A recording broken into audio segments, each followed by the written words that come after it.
was, to make sure that those grants were at a low enough threshold that they met what the original intent was, that smaller sugar makers felt like they were accessible, and also a large enough threshold that folks could get some of those unmet needs really taken care of. Maple can be capital intensive to get into, and if folks are having bad crop years, there's a lot of deferred maintenance to take care of. So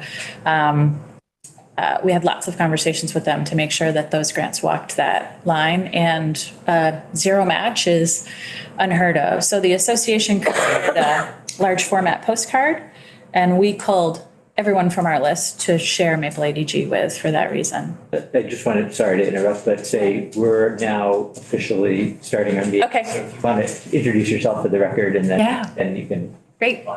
I'm Allison Hope. I'm the executive director of the Vermont Maple Sugar Makers Association, and by my own admission, probably the world's leading consumer of. I will say that as I was going through some of the things in my when I moved from Westford a couple of years back, I found a kindergarten sheet that was like a coloring sheet of the old school, the tree, the tap, the person tapping the tree, probably in flannel. So yes, I've been hearing about sugaring since I was 5 in Vermont, and I imagine most of you are pretty much the same way. I know we have one family sugar maker in the room, if I am not mistaken, and folks who are either have sugaring in their family or are sugaring adjacent in some way, whether it's dairy or anything else, or you sell books on sugaring.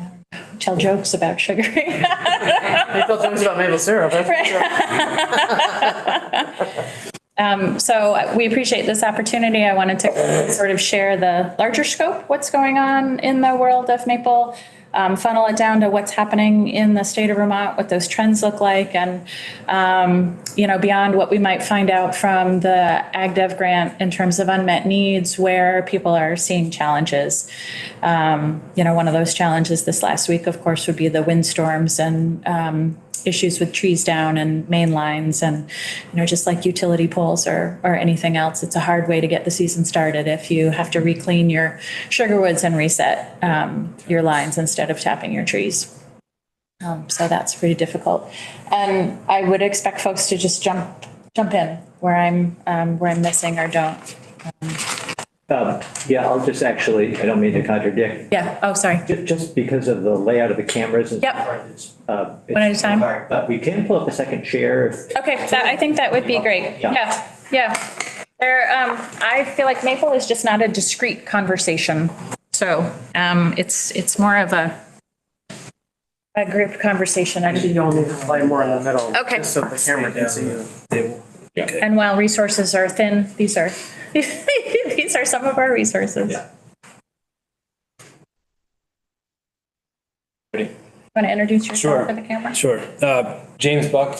I grew up in Waterbury Center. I'm a sugar maker, also the chair of the board of directors of VMSMA, helping Allison explain what we do and what our immediate and long-term goals and needs are for the association and for all sugar makers. Not only do we represent our members, but we actually, by default, represent non-members too, probably similar to other producer associations. It's just the way it happens, and we're happy to do that. It's added work, but we enjoy the work, and so we're here to answer questions and explain in detail what goes on. And Mark, I don't know if you want to pop your head over here, but. Should I introduce myself or? But why don't we wait? Yeah. Okay. Thank you for having us, by the way. Again, it's a pleasure. Thank you for coming in. I think of us like the public radio of sorts, in that, like James said, whether you choose to offer us very inexpensive membership dues or not, we advocate for sugar makers' needs and educate based on the standards of high quality. And so, why should folks care? We all, as sugar makers, trade on the brand of high quality. And frankly, I think Vermont does too. So tourism and many aspects of sugaring play into tourism, sort of trade on that high quality that Vermont syrup is known for. And so it behooves every sugar maker to know that we're in this together, but we're all responsible for that, because one issue with quality, no matter where it comes from, is everyone's issue, and can cause problems for the entire industry.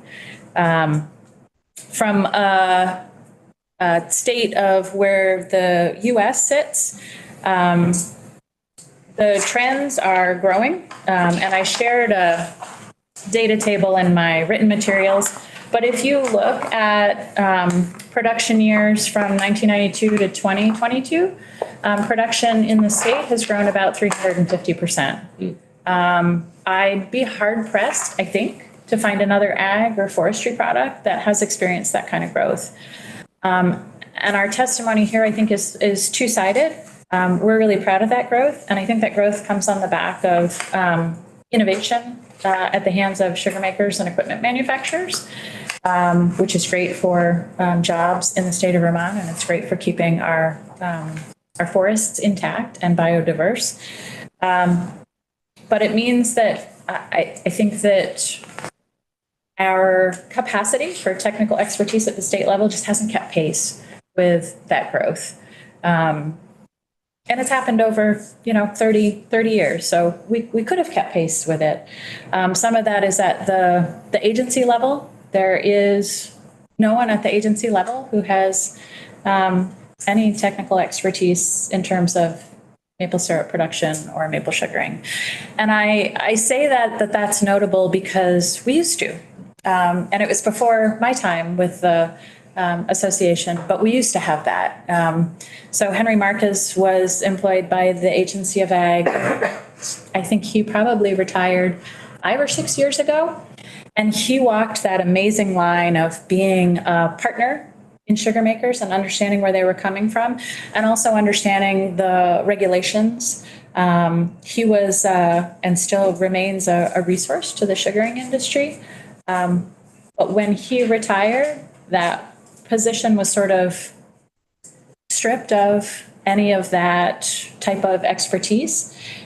And that's the way it works sometimes. I understand that. Sometimes you have someone in a position for 25 years and they take it in a direction that maybe the printed material of your job description doesn't take. And that's okay. But we have a portion, 10%, I think, of a produce inspector in Tucker Diego, who does a nice job with maple retail inspection. So we have that regulatory piece in place to do maybe 16 or 20 different retail locations throughout the state he'll visit. But what we don't have is a go-to. So the association acts as that go-to. Proctor Maple Research Center acts as that go-to. And our maple specialist at UVM Extension, Mark Islehart, acts as that go-to. Mark Islehart, we were joking in the hallway earlier, in the last week has presented at Wisconsin's annual producers meeting, and also at Wake Robin, who has a sugar house. And so we are exporting as much technical expertise to benefit the maple industry as we are using it for our own selves. We have one maple specialist at UVM Extension, and we have no specialist at the Agency of Agriculture. On the flip side, you look at our production in relation to the US. And so Vermont sits at about 50% of maple production in the US. We're very proud of that. And people expect us to be a leader, which means that they listen when Mark talks, or they listen when folks at Proctor Maple Research Center talk, as they should. We rely on their science and their expertise, and the rest of the country does as well. So that, I think, is one of our, from a broader perspective, that's an unmet need for the industry, is that we're limited in that capacity. And yet, that is the material that we all trade on. So that is the technical expertise and the quality and the best practices and the making sure that there's no introduced lead. Those are all things that benefit Vermont, our woods, the way that maple trees sequester carbon, the way that we manage water in the sugar bushes to benefit the surrounding lands and the birds, and the biodiversity that exists in there. sugar woods do all of those things, but it takes technical expertise and assistance and continuous education and changing that conversation. What we used to tell sugar makers 100 years ago is very different from what we tell sugar makers and what best practices are now. We don't use galvanized buckets anymore, and some do, but the best practice is that's not best practice anymore, and that's not accepted best practice anymore. And there are a number of areas like that where we are constantly bringing in Mark's information for training or for quality school or for our conferences. But it's the association and extension, and the association is we're a passionate group. We are 2.5 employees, and the half employee is funded by a federal earmark that we were successful in applying through Senator Leahy's office for last year. So I think we have a lot of things in Vermont to be proud of. And I think one of those is the earmark from Senator Leahy's office. And what that has funded is a certification program. So we have a Sugar House certification program that really takes a really interesting code of federal regulations for food safety, which is not at all interesting.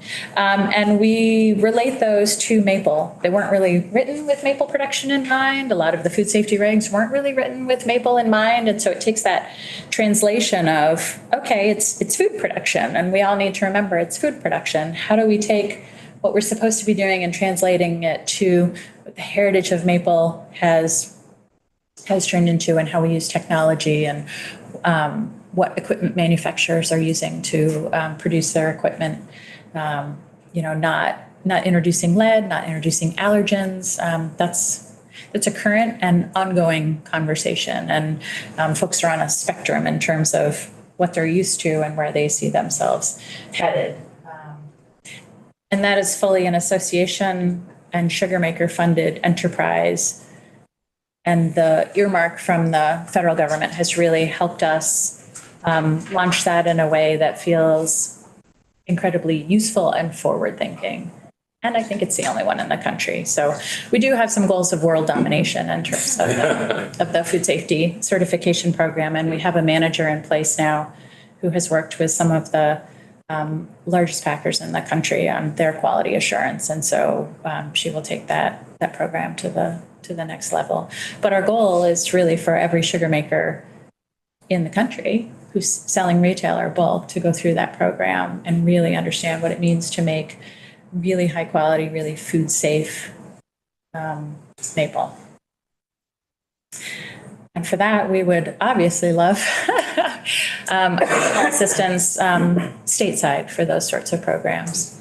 I mentioned in the written material that New York State, who makes less syrup than us, but is a huge partner in the work that we do regularly, they receive annual funding of about $250,000 from their agency. And they are able to do things that we are not.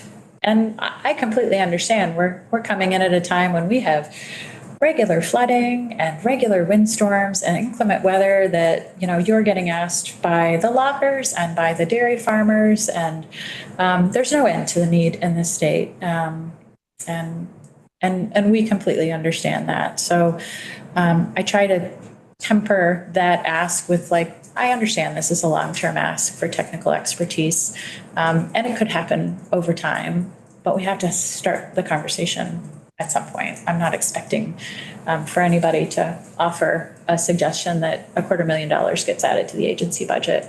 But I do think technical expertise, if we want Vermont to continue to be known for the high quality of syrup and products that we make, we need additional capacity in that area.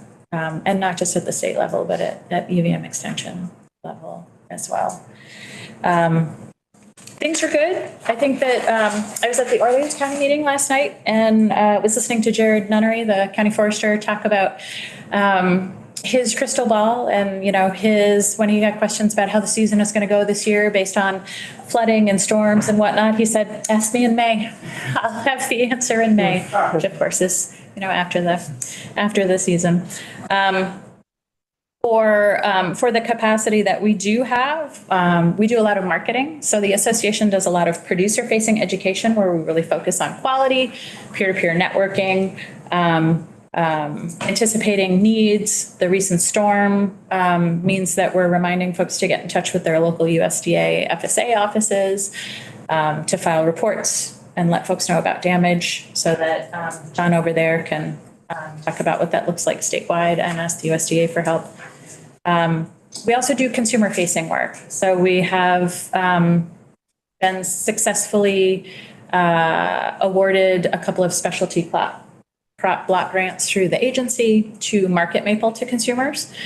So one was an online marketing campaign that really looked at Maple as a pantry staple. That's how we position it.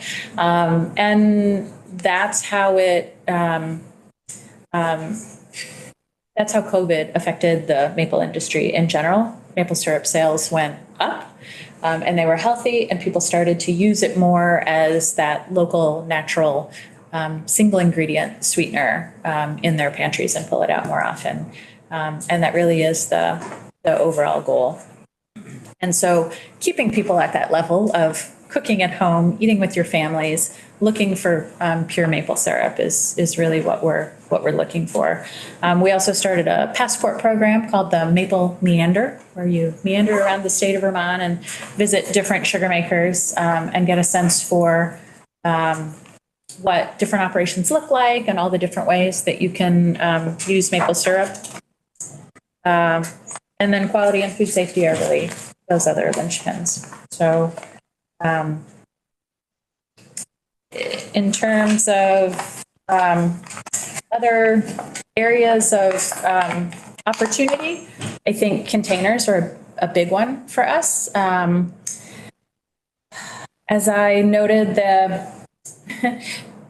plastic containers that we have now sort of came about in the late 50s. In a couple of different ways, and a lot of them came from inside Vermont. So one of the first plastic containers, I picture it like one of those clear plastic ketchup squeeze bottles that was created by a student at UVM, and I think mostly sold those out of the back of his vehicle because that's what Vermont does when they create a new product, right? And from there, we ended up with the iconic containers you're used to. The one that has the VMSMA branding on it is a Sugar Hill container. There's a bacon jug. And a lot of those are emblematic of what folks used to make ceramics out of and then stopped making ceramics because all that dust was, making them sick.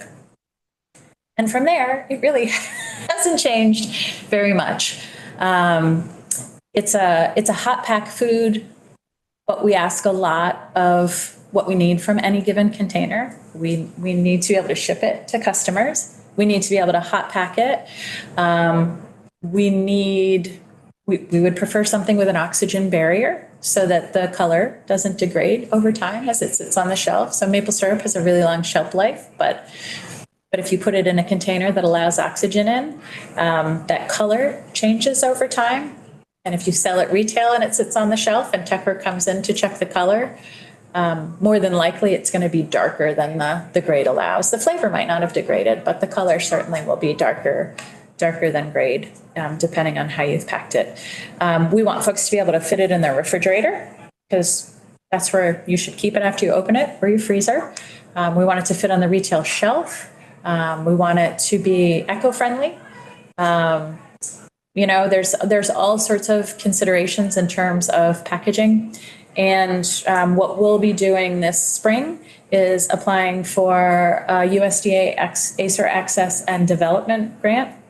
So the ACER program mostly goes through the Farm Bill. We'll apply for a grant to look at packaging innovation for maple.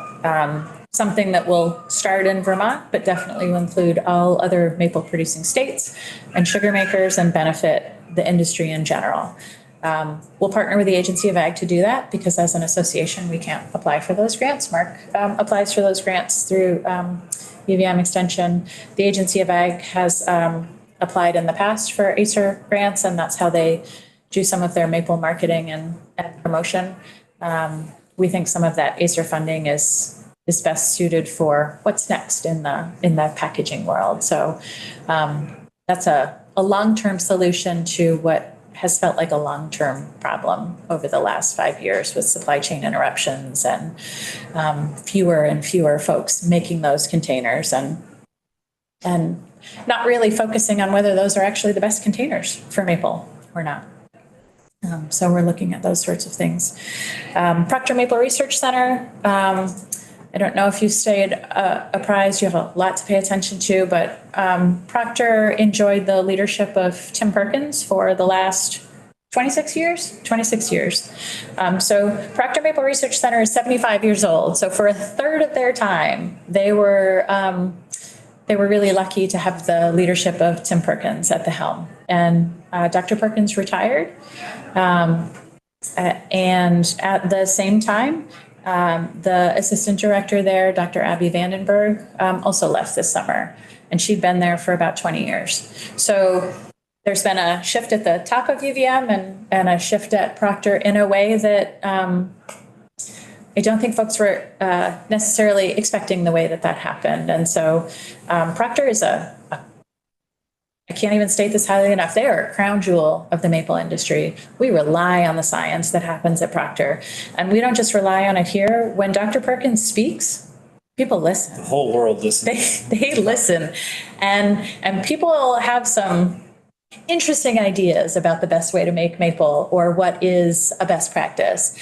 And Dr. Perkins can shut down that kind of conversation in a way that I have seen no one else do. So between him and Abby Vandenberg, they have created this trusted relationship between sugar makers, even across the border into Canada, but across the country for sure, and Proctor right in our backyard.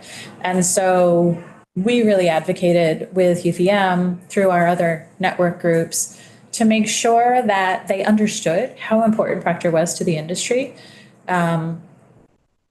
Across the country and across into Canada. Mark goes to an awful lot of conferences, and Tim and Abby very much the same way, sought after resources.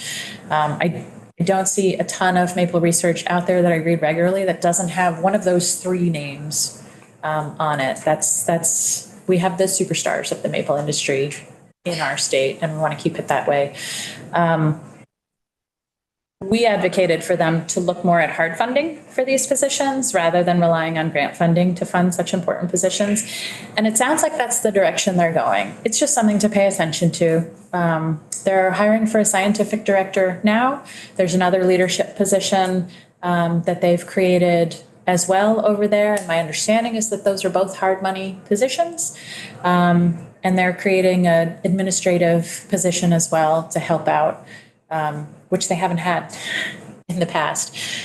So I think there's some opportunity there to tie that resource to UVM in a way that they haven't done before. So Proctor is in Underhill, and UVM, of course, is in Burlington. And I used to work for public transit in both Montpelier and Burlington, and there's not a bus that goes in either direction. So really creating some connections between sugar makers and Proctor and campus and Proctor, I think will really elevate how we all see Proctor Maple Research Center. So there's some opportunity there, and it sounds like UVM is understanding that that's an opportunity, and it does sound like they're headed in the right direction. I think the other piece of that, if you step back from college, is tech centers. So for plenty of kids who choose not to go on to college, they get a lot of maple education through tech centers.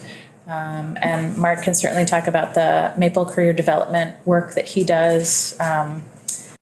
Shelburne Farms is also involved in that. And that's a competition for kids at tech centers to get together and show what they know through their maple career programs. And those can be at the whim of local supervisory unions and local school districts in terms of budgeting. And so it's really hard to create those feeder programs to the maple industry or to the state university. I know you heard from the state university earlier about what they're creating. And so how do we work our way backwards? We have a labor problem. It's hard to find people to walk through the woods I mean, we joke about, uphill both ways, but sometimes, yes, through the woods, snowshoes, equipment, perhaps a bucket, 30 pounds worth of taps and drops. And to do that in some of the perhaps worse weather while you're noting which trees are down on line so you can let somebody know before you go back to the shop and fix a bike so that you can get out into the other section of the woods. And so labor is, so fun. So you're going to be in the best shape of your life when you're done. And you're going to be really proud of it. But it's, so it's working our way backwards. So labor is hard. How do we continue to interest kids in getting started in the maple industry if it wasn't already in their family? And then how do we have those state university classes or certificate programs or what have you for them if they want to continue it further? Lots of opportunity there. And then business succession planning, which I know is a constant ag conversation. And Mark Cannella at UVM Extension, who does the Maple Business Program there, is doing some really good work with succession planning and farm transfer and things like that. So keeping farms in farms rather than having people try to find adequately priced forest land in Vermont with sugar maples, which is an uphill battle at best these days. So, James, what did I? Well, you covered a lot of territory explaining, I think, really well what the association does. I mean, we do a lot of education. We represent sugar makers. We try to promote best practices and partner with UVM Extension and other agencies to offer assistance. It's a lot to do on a pretty small budget. Allison she didn't mince her words too much about what we're trying to do here. We need some help, and we think we're in a good position to ask for that help. Just if for no other reason, basically, our position in the maple industry, leadership position. And so we've come here to talk about that and answer questions that you may have about anything from tapping trees to what kind of education opportunities do we help facilitate. And so I think it's a good opportunity maybe to pause our delivery and ask you guys what you want to know. Good. All right. Looks like we've got quite a few questions have been waiting in the wings. Yeah. Representative Templeman, why don't you begin?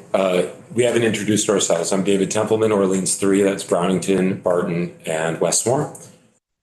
So to get right into the food safety and quality issues, you mentioned lead contamination. What you didn't mention was PFAS contamination.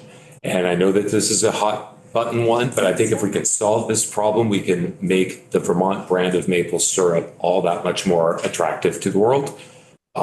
So I've been doing a little research on this, and I believe that the limit is 200 parts per trillion. Anything exceeding that is pulled off the shelf. Vermont has consistently tested below that limit, which is really good news for us. However, I would like to see it much lower than it's testing at right now. Can you please tell us what can be done in the industry to tackle this issue? And this is where Mark Iselhart would come in and have some, I know that we had some PFAS questions that you had asked the agency, and they were kind enough to share with us that you had some thoughts about where. So I want to ask for a clarification on what you just said about testing for PFAS on the retail shelf. You made it sound like people were finding it in syrup? Absolutely. Okay. It's generated through the equipment that is being used, specifically the tubing. That's my understanding. And that there were a series of tests in 2018 that passed muster. Currently, the levels of PFAS in water, the limit, I believe, is 20 parts per trillion. So 200 parts per trillion feels a little bit hot for me. Do you know who did that testing? I think it was state. Was it state agencies? Yeah. All right. Mark, do you want to, not to put you on the spot, but. Yeah, is that? I can hop okay? out if you want. Sure, why don't we cycle in and out here? Yeah, thank you. Good afternoon. My name is Mark Isselhart. I work for University of Vermont Extension as the Maple Specialist and lead the Extension Maple program. Just as an introduction, we really focus on three big areas: sugar bush health and general maple tree health and management. That's one area. Another area is how to achieve sustainable high yields of sap and syrup. Sustainable being the key, because we've seen so much innovation in harvesting technology. The question being, just because you can harvest twice as much sap, does it necessarily set the trees and the resource up for a difficult point somewhere down the road? And then the third area is syrup quality. So how do you maintain the syrup that's consumed by consumers, meeting at the very least the minimum standards as outlined in regulation. Of course, we'd love to be below or above just the minimum. And Vermont, as Allison said, certainly known for high quality syrup. Last little bit of background. I grew up in Bennington, but not with a farming family. Other than some really low quality backyard syrup, I didn't really make very much growing up. I did have an opportunity to help some friends' families with their operations, but it wasn't until I got to UVM and studied forest management that I really started to get involved in maple. And it wasn't incidentally through curriculum in the forestry school. It was actually through a work study job in maple. So, but I've been doing that since the 1900s, and so I have quite a bit of experience in maple and age, right? And I have coincidentally experienced this period of dramatic change and growth in maple, and have been involved in different aspects throughout that time. So to respond to your question, I don't have research, I don't have data to specifically talk about PFAS in maple. I will say that the materials that are used are high-density polyethylene for tubing, nylon, polycarbonate. There really aren't, as far as we understand through the manufacturers, any of those compounds involved in the manufacturing of that maple-specific equipment. I will say that sugar makers are creative and industrious, and sometimes off-the-shelf equipment isn't going to meet the needs, whether it's sealing a fitting or some other creative solution. Sugar makers really do have to wear a lot of hats, and everything from a steward of healthy forests all the way through to marketing a high quality food product. And so in that role, they have to find things that maybe meet their needs. And it's possible that there are materials being used that aren't maple specific, but just through convention may introduce it. I'm just not familiar really with any data to say whether or not it's being contributed by maple specific equipment. But my understanding of the base materials being used in that tubing, fittings, gathering tanks, that sort of thing, there wouldn't be any of these chemicals in that. But by no means am I a materials science expert, so I would temper the certainty I have with that. Okay. Yeah. And that's what I have. I do know that there was certainly, there's issues around environmental exposure, especially in areas where these chemicals were put into the environment. Bennington being one, but sadly not the only location. And the degree to which these trees, sugar maple and red maple specifically, are through their natural life history able to take these chemicals up, that's not at all been studied to a rigor that I would say I could give you an answer on. They were. Back out. I'll just take for just in case. Okay. Stand by. And who's got another question? Go ahead. You mentioned that New York, contributes 250. That's to the equivalent of your organization in New York. Yes, yeah, that's the Producers Association. Do they have anybody at their agency that's a maple expert? Do they? That is a great question, and I'm not aware that they do. They work really closely with Cornell and the Cornell program over there in a similar fashion that we do with UVM Extension, except I think they lean on Cornell even more so. New York State, I will say, has the luxury, maybe it's not a luxury, of having an educational program that they put on a trailer, which shows sort of tap to table how maple syrup gets made, and they're able to take that around to fairs, festivals, educational institutions, and share that information to sort of add to the curriculum. And my guess is that that is part of how they do that is through the funding of the state, because they basically have similar staffing that we do in terms of what they do. On the topic of extension in New York, they do have a strong county government system, and that funds some of Cornell Extension's operating. In Vermont, we have a very different setup. It's we're statewide, and that was a change. There was a time when we had county-based extension specialists, but now we've all sort of coalesced under statewide umbrella for the most part.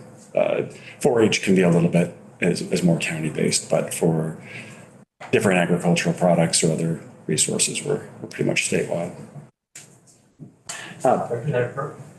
Yeah, I was just wondering, seems like for all agriculture, access is a challenge for, especially for new producers, young people trying to get involved. And I was just wondering if that's something that you guys work on a lot or would like to work on more as far as like, working with lenders or helping people develop business plans or stuff. That's just something I hear from constituents or people, that want to start up, have a lot of, it's, to be able to buy a sugar bush or set up, capital equipment and those sort of things. Do you guys focus on like that aspect of technical assistance or? We do some at the association, but mostly we try to use the partners who already exist. I know Vermont can sometimes feel like there's a lot of duplicity happening in the nonprofit world, and we really try not to do that. So I know there's some work being done out of, I still call it VTC, but the Randolph campus of the Vermont State University system. And we have a good relationship with our state SBA office since our federal earmark is through the US SBA. Mark Canella does some business planning with folks at the Maple Business Program at UVM Extension. And so we try to point people to resources that are pre-existing, because he can have those conversations with people about what's realistic to expect and what kind of business you're trying to set up. So there are some people who will do a SAP-only business, so they don't have the capital and the larger food safety issues. There's still, you still have to pay attention to food safety when you're dealing with just SAP, but he can help them walk that line of, if you're trying to set up a new business, where do you start? How many taps do you need to make a certain amount of money? Are you going to have an off-farm job, or you're not going to have an off-farm job? And like most ag, where's that break-even point, and what makes the most sense, and what are your plans for growing in the future? And he can work with folks to help incorporate all of those things. Great. Did I miss something from the? No, I think one of the unique things about Maple is that there's essentially no bar for entry. There's a financial barrier for sure, but by and large, if you want to get into maple at a very small scale, you can do it. It's harder to do with other agricultural crops, and especially something like dairy. So I think that's a blessing in a lot of ways, and I think a lot of consumers connect with a small scale in a lot of ways. In fact, there are far more small scale producers than there are elsewhere. Allison alluded to a relative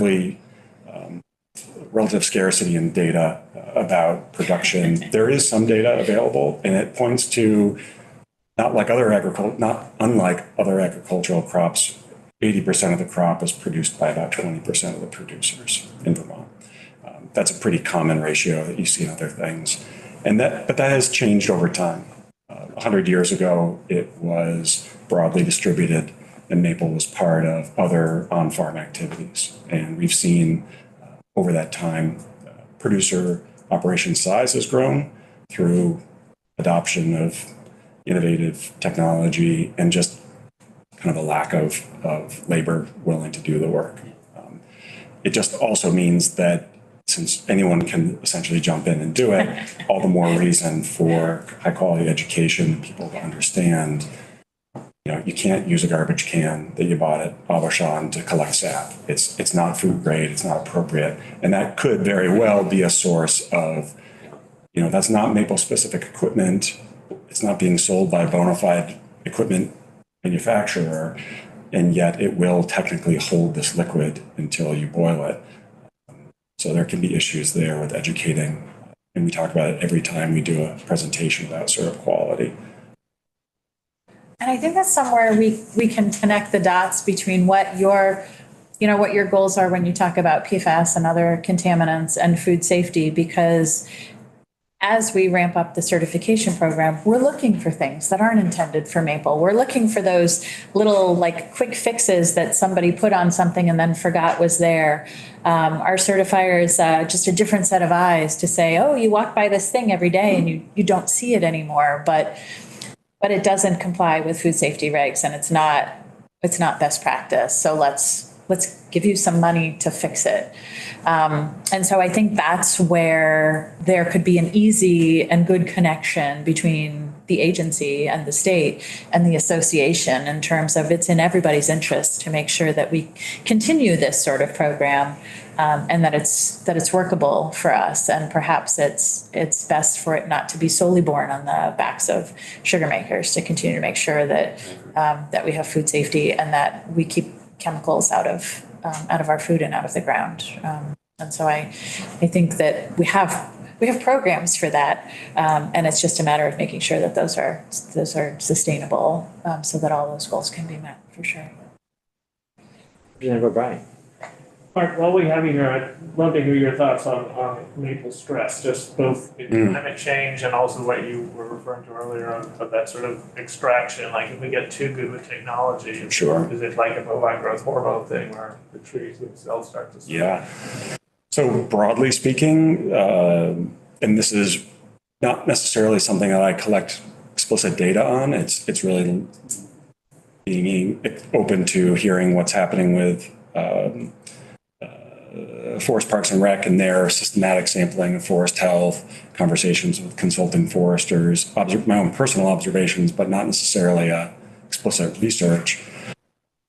In general, the maple forest is relatively healthy. There's threats for sure. And it's important too to distinguish between red maple and sugar maple. Historically, sugar maple was the prize species to tap at the exclusion of all else, which we know is not best practices.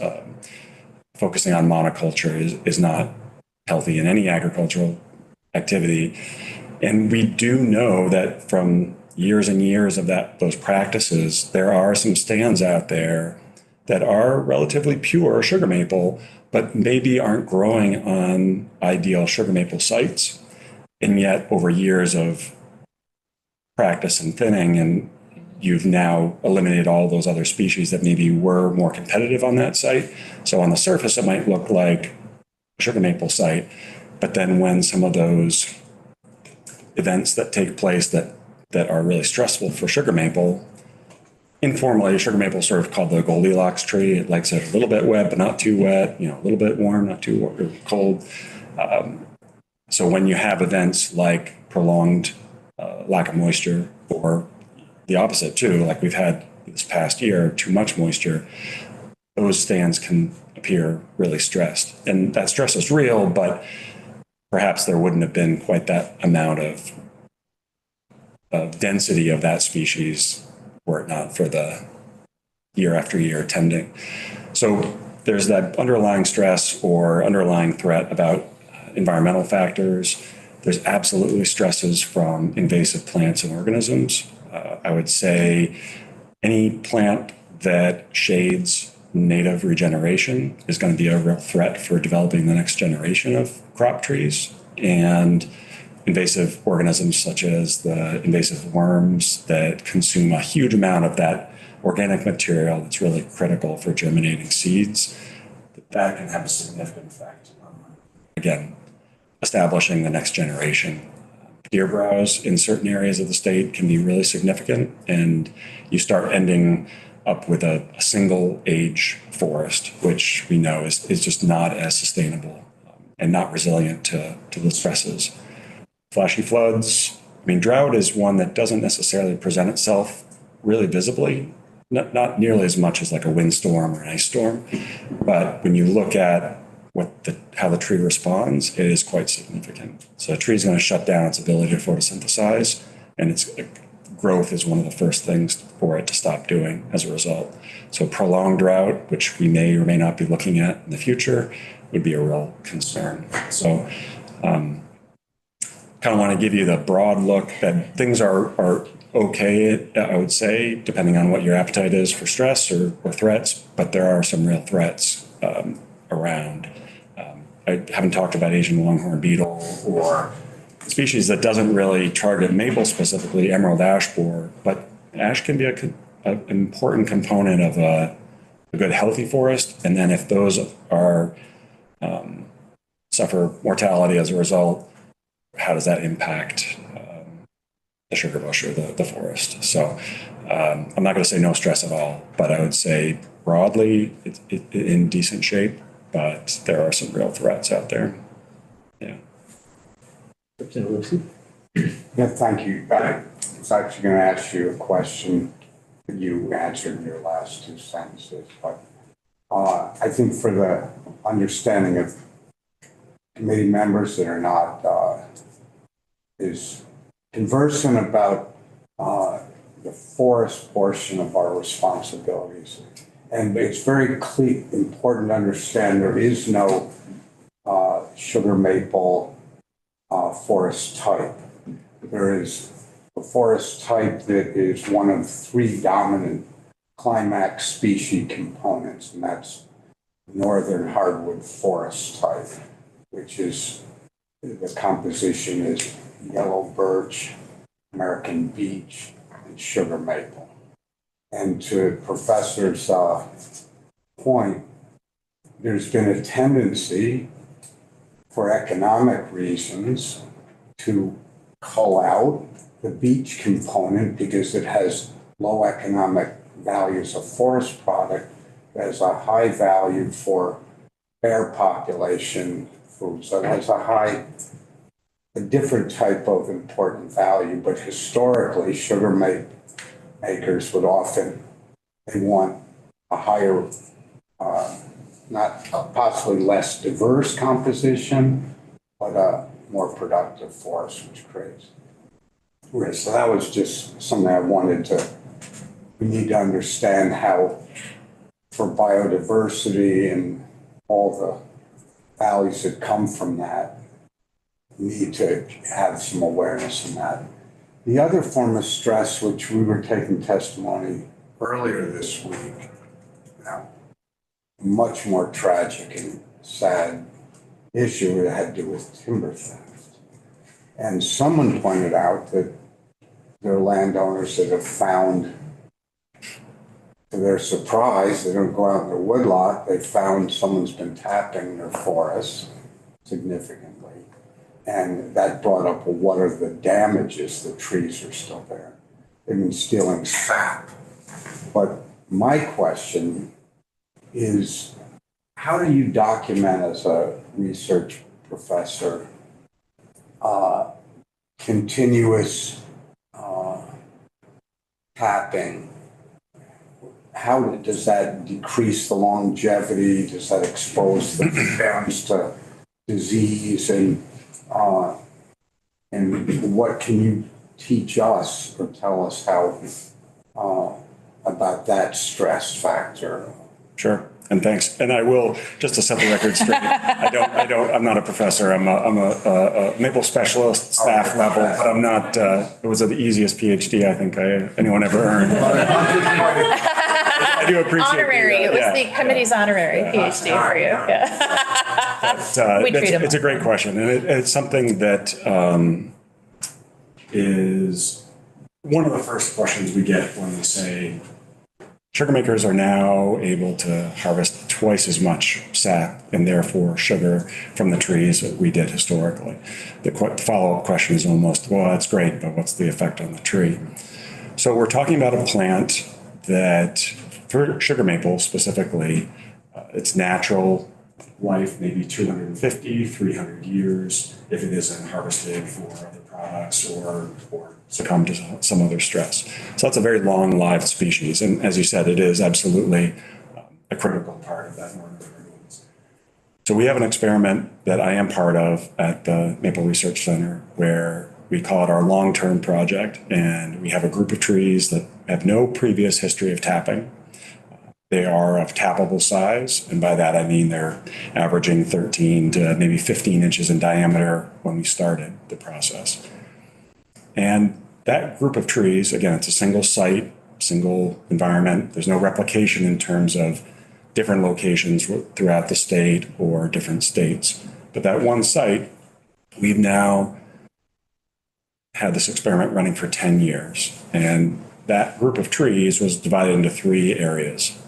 Tapping with high vacuum, the highest amount of extraction possible. Tapping at what we call gravity type methods, so equivalent to a bucket and a spout. And then a no tapping control.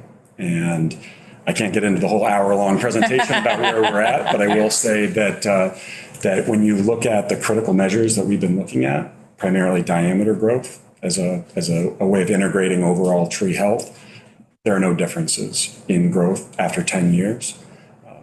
We have not said eureka. We've answered the question of whether or not modern sugaring represents a significant stress, because 10 years is really a blink in the eye of this species. So we are going to write up those 10-year results and share that with folks with the understanding that it's not a definitive result yet.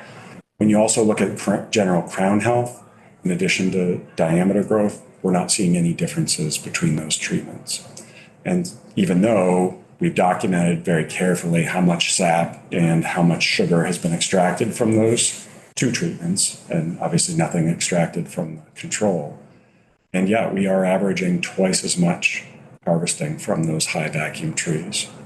It's a limited scope, it's one site, limited sample size, but it represents the state of the science in that no one else has that type of work happening currently.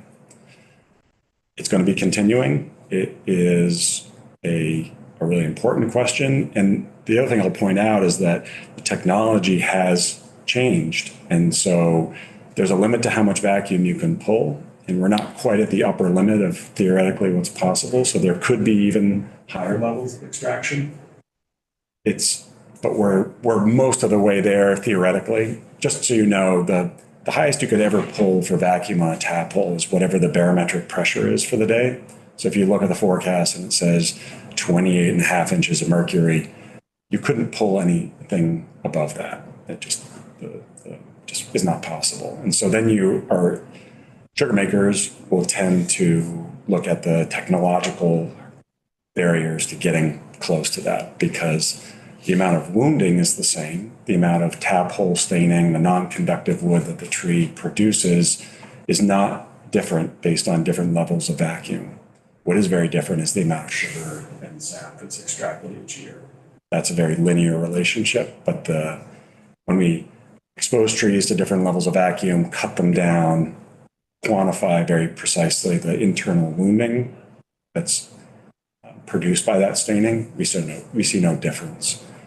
And that's really rooted in just the anatomy of that wood. It's quite robust.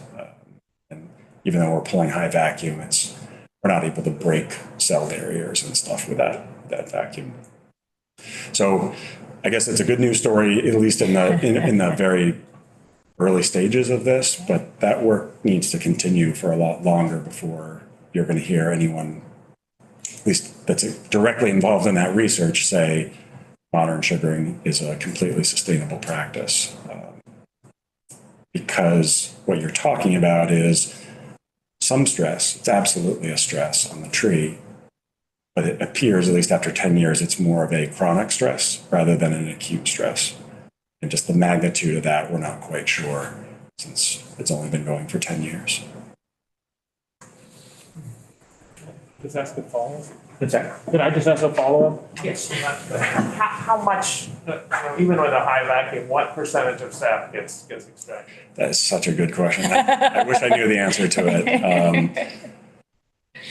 So if you think about a tree as being designed to capture as much sunlight as possible and to grow, and in a forested setting, there's this period of seedling establishment, and assuming that you're one of the lucky ones that gets established, then the race is on to reach the canopy. Because even though sugar maple and beech and yellow birch are shade tolerant, no plant is shade loving. And so they need to, if they want to really maximize their potential for growth, get exposed to sunlight. So you'll see trees that didn't make that leap and get into the canopy being really stunted over top. We call it suppressed in forestry. They'll take on an odd shape and they'll survive for a long time, but they won't really thrive. So set those aside. The trees that really did reach canopy, they'll grow fairly rapidly when they're in that youngish stage, that sort of pole size and larger. But then naturally they'll be programmed to, once they establish themselves in the canopy, their radial growth will tend to slow down. And that's where 100 years of forest management would suggest that you would want to harvest that tree at some point if you're in the business of growing biomass, clear straight logs, for instance. There's going to be a point at which it's going to stop putting on enough wood to really make it worth. If you're just looking at clear straight logs, for example. But say that the tree gets to that point, we know that throughout the tree, it has produced sugar in the leaves and stored it as starch throughout the tree. And once that tree gets to be a certain size that we'd identify as being tappable, and by that I mean on the low end, 9 inches in diameter to 10 inches would be at the very minimum. Once it gets up into that size and a little bit larger, the percent that we're taking out is quite small. It might be, if let's say we're at a 10 to 12 inch tree, or maybe less than 5% of the tree's total. That being said, science doesn't totally understand how a tree stores those carbohydrates. To what degree is every gram in the tree truly available, either to the tree itself or, in the case of sugaring, to a sugar maker.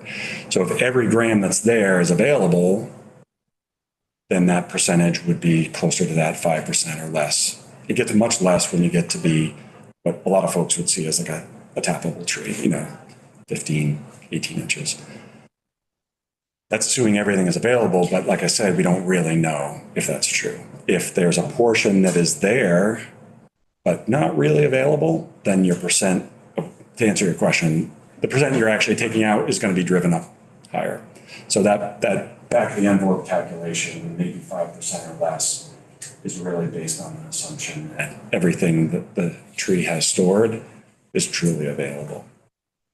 And I wish science was a little further along because there's a lot of complexity, but there are challenges in doing that work to answer that question really carefully. And so there's people studying it from a totally different angle, like drought, trees out west. They're looking at trees can die and still have stored energy that they could have used to maybe prevent that. And so the question is, well, clearly carbon isn't the only, or those carbohydrates aren't the only thing keeping the tree alive. So I probably shouldn't do. I would say that the larger the tree, the smaller the percentage that is being harvested. And the last thing I'll say is that when you do have to make a new hole in the tree every year, the tree is going to naturally compartmentalize that tap hole, and you have to expose the tree to, if it's a bucket or a tubing system. We know that the amount of wood that's added each year is helping keep that practice sustainable. If a tree was not growing at all and you were just tapping each year, then the accumulated amount of non-conductive wood would get to the point where you're no longer able to hit clean wood and it would be unsustainable.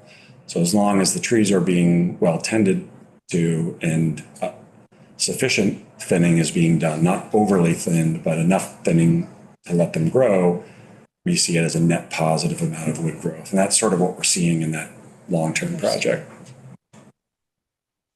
I suggest we take 2 more questions, Representative Graham and Representative Rice, and then maybe we should take a break. I really don't have any questions, but kind of question was brought up about business plan for Maple. And I looked it up because I was pretty sure the Farming Forest Viability Program has to business plan for Maple producers. You know, anybody looking at that place to send them. Representative Rice. Yeah, Allison, I was just wondering if you had any sort of initial feedback or thoughts to share with us on the recent grant opportunity. Yeah, so I think as an association, we worked really hard to make sure that people knew that that opportunity was available. We certainly advocated for and why wouldn't we? The full amount that the governor wanted to put in the budget. I saw the grant opportunity as frankly, as a great opportunity for sugar makers, but also a great opportunity for data. Whether it's on the forest and tree side and the complexities of we don't know what we don't know. And it's amazing to me that at this stage, there are so many things we don't know. We don't know a lot about unmet needs of sugar makers. We don't know a lot about discrete numbers of sugar makers. And so my goal was to blow the metric out of the water, and I feel like we did, right? So like it's 351 applications is, I think twice as many as the agency has gotten for other grant opportunities. And my goal was that people felt comfortable, that we lowered the barriers to access, that people knew about it, and that they took advantage of applying for it.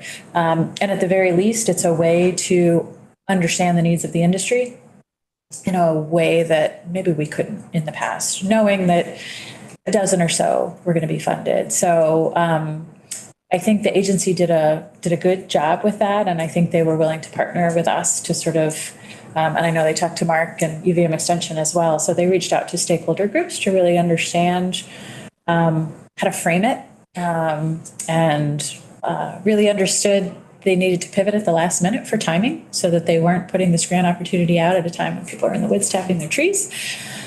And I know that was a lot for them. And so we certainly appreciate all of that hard work, and they've been super communicative about that. So I'm curious on what that's going to look like for sugar makers, but also curious about the information that's going to come from it and the choices that we're going to make based on that information, because it's not information we've had before. And I think the agency tells us this. I'm sure they tell you this, but the Maple is underrepresented in terms of specialty crop block grants, working lands grants. Maple is a large part of the working landscape in Vermont, from both the ag side and the forestry side. Clearly, it walks an interesting line. And it is a large part of organic in Vermont. And so I know you had Maddie Kempner in here earlier from NOFA, and a large part of the VOF portfolio for organics in Vermont is maple. And they certify most of the maple in Vermont. There are 4 or 5 others that can certify. So it's an important piece of the overall working landscape. And so I think it was good for Maple to have a grant program where they were compared to other maple, and not compared to all other working lands enterprises. I think that was helpful for them. And I hope it's the start of a better understanding, I think, at the agency level about the maple needs, and some discrete numbers. Yeah, I'm curious more than anything. And I know folks are itching to hear about, which 11 or 12 out of those 331, sort of complete applications will get funded. And then sort of, it feels like it's borne on the agency and our partners to figure out what those other, 320 working lands businesses need and how we connect them with those needs, for sure. Yeah. I know the committee's been sitting patiently or stillly quite a while. We should probably wrap things up. And James, I know you had to relinquish your seat. Was there anything else that you wanted to share that you had brought that you hadn't gotten a chance to say? No, I didn't have any additional comments. I'm happy to answer other questions if folks have them after the break or another time via email, whatever. It's okay. We're partially here to advocate, but partially here to help explain. And So it's pretty common for us to leave with more questions than we had. I feel like we've done our job there, right? So, I mean, I jotted down as you were talking a few things that it might be interesting to hear more about at some point from research side or from the marketing side. Right? I was just gonna suggest also that we had asked to have the agency back in after the grants are awarded. Yes, That kind of- I noted that again too. So, yeah, I think we're probably, well, let's wrap it up then. We'll have you back in at some point, and that may be later in the spring, but then we'll have more information and, probably after the season. I was gonna say, yeah. We could do a season roundup, that would be easy. Could I have the luxury of one additional specific ask? That is, I think, an easier entree into support for the industry. I don't know how many of you have ever been to Eastern States Exposition. So we own a building in Massachusetts on the grounds of the Eastern States Exposition, Vermont does, we collectively. The association has had a booth to represent Vermont maple in that building for a really long time. And that is, the income generated from that is the second largest pot of income that the association has to run itself for the benefit of sugar makers. So the first part is membership dues, of course, and grants sort of accumulate the rest of that income. So we spend 17 days in the fall every year in Massachusetts as staff and volunteers. We talk to, I think ticket sales last year were 1.5 million. So we talk to, most of those people come through the Vermont building as they've shown. We talk to those people about quality, Vermont's working landscape, maple producers. We're there to represent the entire swath of maple producers in the state. And we sell about anywhere from $225,000 to $240,000 worth of product from producers around the state. The net effect of that income is probably somewhere around $60,000 when you take out the commission that we pay to the Agency of Ag for the luxury of being able to use that booth. So we pay for our folks to stay in a hotel, and we pay volunteer stipends, and we pay for all the product at a reasonable price and all of that. So last year I wrote a check to the Agency of Agriculture for $26,000. And so our take from the Big E was probably at that or just a little bit less. And were it not for that, that would solve the gap in my budget for this year.